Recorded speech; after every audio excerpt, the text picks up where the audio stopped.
Hello everyone, Lewis Crompton here, and this is not financial advice. What do you think is better to have, cash or cash flow? Here are some things that may surprise you to know about each of these two. You may have read the very famous book by Robert Kiyosaki called Rich Dad Poor Dad. You may know then that the phrase in there is cash flow is king. And you may or may not know that I used to teach on behalf of Rich Dad Poor Dad. Maybe you did. Maybe you didn't. So I'm going to be looking into these two and see if we still agree with the fact that cash is king. And if you want to learn about how to do money better, how to make more of it in less time, then like this video, subscribe to the channel and turn on notifications. First of all, let's look at what each of these two wonderful things are. And they are both wonderful. You want both. As I was thinking about what to share on this video, I got myself tied up in knots. Why? Because there is a certain level of what came first, the chicken or the egg. And it's a bit similar to cash flow or cash. You see, in one way, you need cash to kickstart the generation of cash flow. And in another way, you need cash flow to start building up cash. That's why it can feel a little bit like chicken and egg. When it comes to building wealth, obviously you want both of these. And if you are starting your wealth journey, then you will probably be wanting to focus on cash generating activities first that will lead you to having cash in the bank. And if you're starting your investing journey already with a large sum of money, then you will want to start your investment journey by looking at different cash flowing activities or cash flowing assets as a first port of call. When I first started my investing journey, I had neither. I was working in retail, making just enough to cover my bills, no savings, and my life was getting up early, going to work on a cramped tube, coming home late on the same cramped but now smelly tube, and then cooking dinner, getting my clothes ready for the next day, and then sleep. That was it. It wasn't living. That lack of having a life is what got me into investing. I needed a change. I didn't want to just work and pay bills for the rest of my life doing something that I was not passionate about, and never being able to spend time doing the things that I actually enjoyed doing with the people that I loved. So I just knew I had to do something different. And that's when I started looking at investing and I discovered trading. Trading financial markets was a great place for me to start. I learned new money skills, I could fit it in around my full-time job, and it took the tiny amount of money that I had and it let me grow it substantially. It was my cash flow vehicle that allowed me to create pots of cash that I then took those pots of cash and put into other investments. And it still does the same today, some 9 years later from when I first started. You see, what I realized back then is the same thing I try and help people realize today in everything that I do. That is, if you aren't happy with where your life is at right now, be that financial, be that other, then the only way that you will change that situation is if you do something different. If you decide to act different, learn something new, and get to the task of changing your situation to one that you want it to be. That is what I did. And now I have a life that I could only have dreamed of 9 years ago. When we start with a smaller amount of capital, we have to focus on cash flow. But that amount of cash flow is going to be different for each of us. So what is the right amount? Especially when we know that the sky is the limit, when we take it to where we want to take it to, where we can actually take it to, because the sky is the limit, is how far are you willing to take it? Personally, I think it's a really good idea to have an honest conversation with yourself, maybe with your significant other, and set some really clear goals. And this, by the way, is irrespective of what cash flowing investment vehicle you choose to use initially. Goal 1 should be to replace your essential living expenses. Now, I'm not talking about that facial and pedicure my friend Barry gets once per week. That is not essential, although he may argue that it is.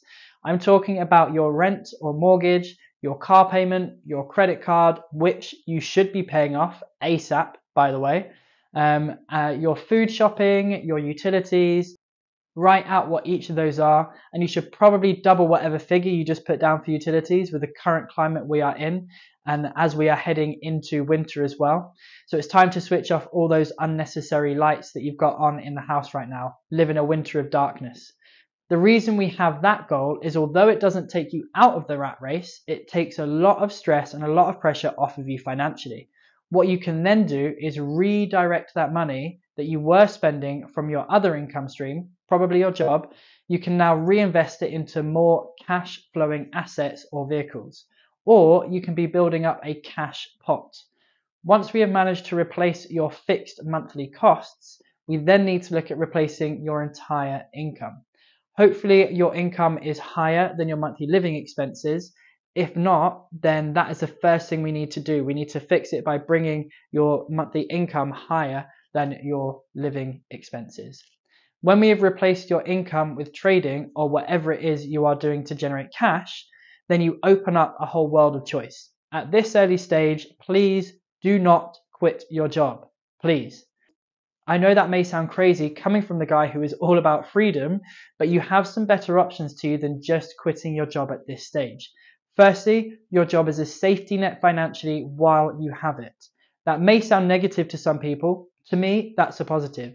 What you may want to consider doing instead of quitting is going part-time. Even if it's just down to, 4 days a week, maybe 3 days a week. Imagine long weekends every single week. That will make a major difference to your life, but will also keep a consistent income for your bank accounts. At this point, the goal income from cash flow comes down to what lifestyle you want. You get to set that. Is 5,000 per month enough, or do you need 50,000 per month? Or maybe you need more. It really is up to you. As I said before, the sky is the limit. It comes down to what you want to achieve. If we look then at cash, which is more static and not as dynamic as cash flow, how much cash should you have available? The general advice around this tends to be around 3 months worth of expenses in a savings account. I think it should be longer than that, especially with everything that we have going on in the world and in the economy right now. I would suggest having 6 months worth of living expenses set aside, ready to go now. Where do you put that?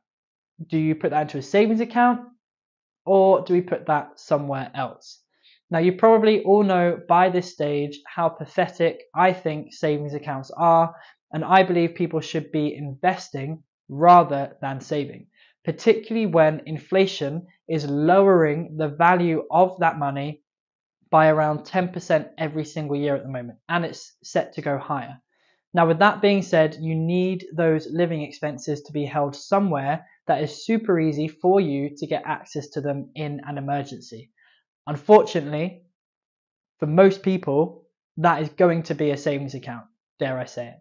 I, however, am not like most people. I have most of my savings in my trading account, which I can get access to just as quickly as I do my savings. Why and how? Because the brokers I teach my students to use are all financially regulated. Really, really important because, again, that protects your money and keeps you safe.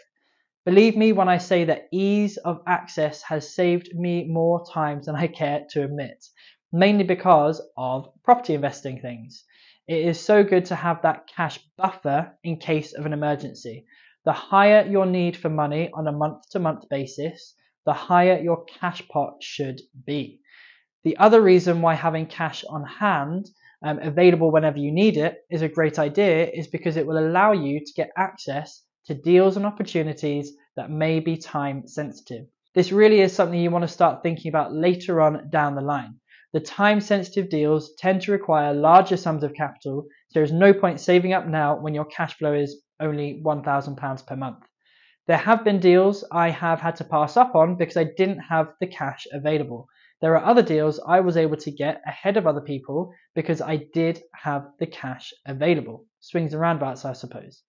Back to our question of cash versus cash flow. For me, it comes down to what financial position you are currently in and where along the goals journey you are.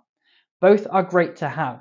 I, though, would probably always prefer higher cash flow to higher cash on hand, which is why if I find an opportunity to generate more cash flow, I'm very happy to spend my cash on it. If you want to learn more about how to do money in a better way, in a safer way, in a way that makes more of it in less time, then like this video, subscribe to the channel, and share this video with somebody who you think it will help and who you think it will inspire. My name is Lewis Crompton, and this is not financial advice.